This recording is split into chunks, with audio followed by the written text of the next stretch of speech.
Sono diverse settimane che ricevo messaggi in cui mi si chiede di spiegare la SuperNob, a cosa serve, come si usa, eccetera. Ve la spiego, ma prima devo fare qualche premessa. I comandi da pannello di montage ModiX sono un po' diversi. Io ho una ModiX, quindi vi spiegherò come usare questa. Sulla montage abbiamo 8 manopoline, le Knob Assign. Su ModiX ce ne sono fisicamente solo 4, ma possiamo selezionare le altre 4, se ci servono, premendo un pulsante. Poi vi faccio vedere meglio. Il punto del discorso è questo. Per modificare il suono in tempo reale, ad ogni manopola può essere assegnato il controllo di uno o più parametri, separatamente per ogni singola parte. Quindi, avendo una performance con più parti, può capitare di dover girare tante manopole contemporaneamente, magari mentre suoniamo, ma abbiamo solo 2 mani. Ed è qui che ci viene in aiuto la SuperNob, perché possiamo fare in modo che lei da sola controlli per noi ogni manopola di ogni parte, ognuna con i propri settaggi. E a dirla tutta, la SuperNob consente di controllare anche altre funzioni, come lo Smart Morph, e può a sua volta essere controllata, ad esempio dal Motion Sequencer o dal Foot Controller. Ma per ora non complichiamoci la vita e restiamo sulle manopole. Prima di tutto, come ho anticipato poco fa e come mostrato in un altro video, notiamo che accanto alle 4 manopole, dette Knob Assign, ci sono 2 pulsantini, perché possiamo usare le knob per regolare delle funzioni preset, eccole qui.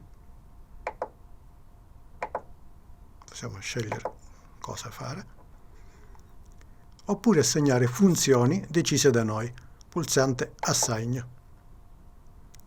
Nel video di oggi useremo appunto questa modalità e ovviamente la scelta viene salvata nella performance.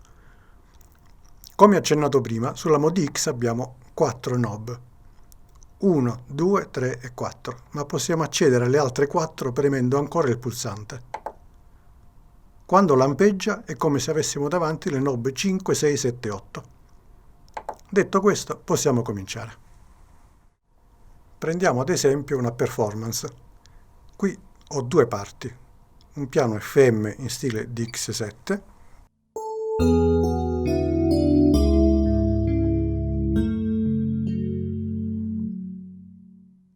e una parte AVM ispirata a un celebre suono del Roland D50.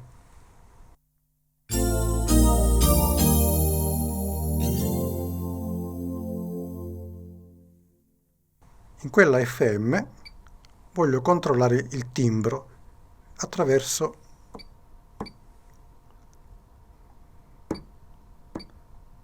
questo parametro, la frequenza degli operatori 5 e 7, che in questo algoritmo sono modulatori. Sentite la differenza.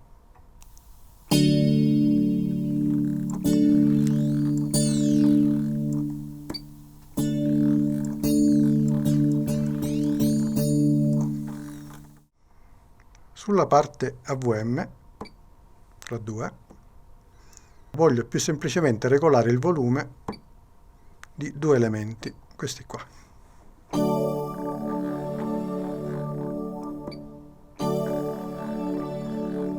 Il 3 e il 4. Torniamo alla parte 1, quella FM. Usando il pulsante Ctrl Assign, come spiegato in altri video, possiamo in 2 secondi assegnare un parametro destinazione a un controller sorgente. Ad esempio appunto questo qui. Frequenza. Ctrl Assign, che assegniamo alla manopola 1. Assign Knob 1. Frequenza operatore. Con questo pulsante qui alterniamo 2 visualizzazioni. Da qui decidiamo quale operatore deve lavorare, noi lavoriamo sul 5 e sul 7, e da qui l'intensità, che chiaramente non può essere a 0.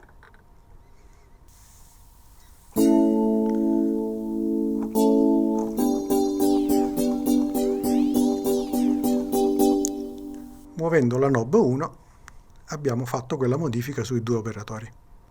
Ora andiamo sulla parte 2.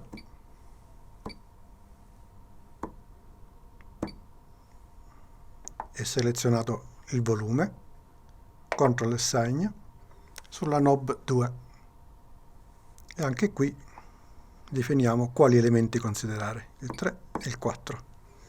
Quindi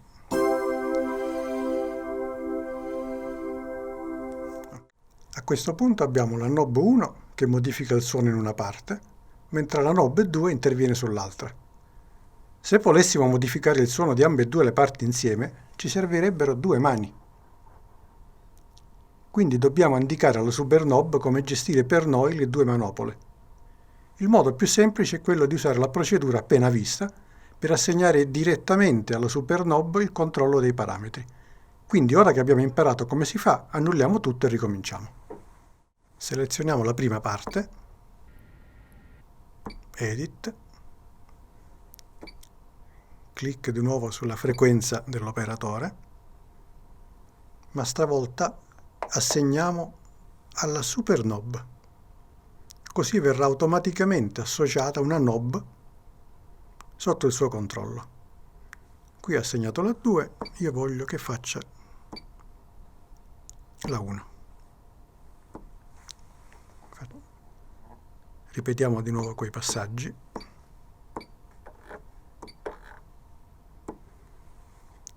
E verifichiamo.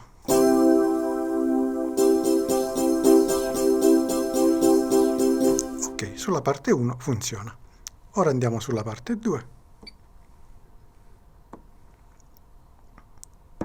Elemento, volume selezionato, CTRL Assign, superknob. Elementi 3 e 4.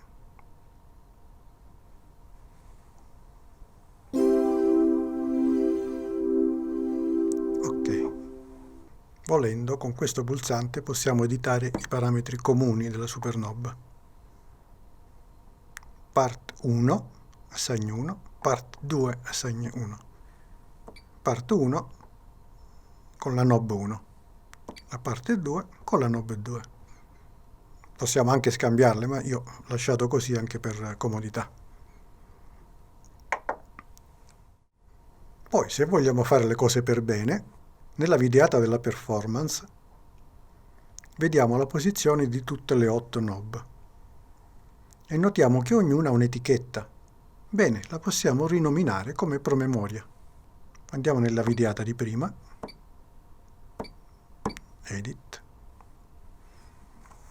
Attivando questo pulsante possiamo fare in modo che, muovendolo,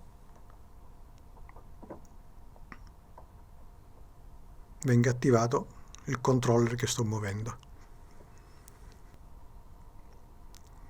Per la knob 1 selezioniamo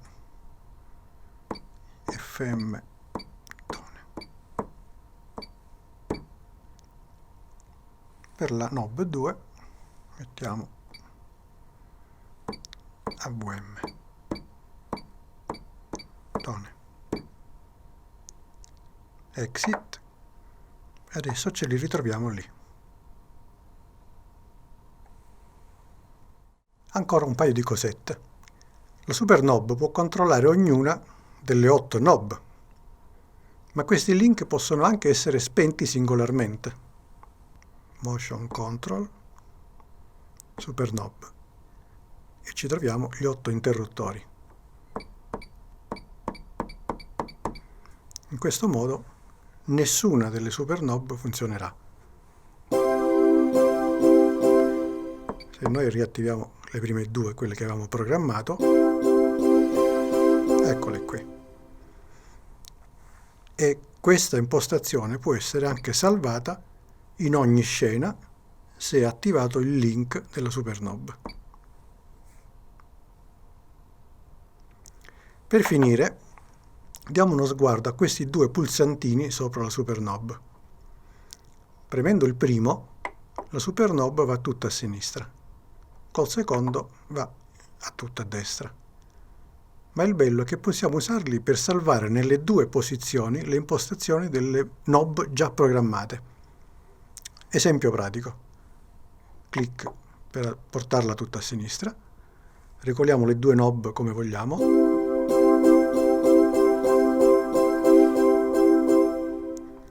poi Shift sul primo, e così è memorizzata questa impostazione sul minimo della Supernob. Poi andiamo al massimo e facciamo la stessa cosa, impostando le due Supernob nel valore che vogliamo noi. Poi Shift sul secondo pulsante e questi due valori sono memorizzati. Comunque ce li ritroviamo qui. Ovviamente non dimenticate di salvare la performance. In questo video spero di essere stato abbastanza chiaro, perché a volte la procedura appare piuttosto ingarbugliata. I tutorial che ho trovato su YouTube sono molto più semplici, ma spesso non spiegano tutti questi dettagli. Magari più in là farò qualche altro esempio sull'uso della Supernob.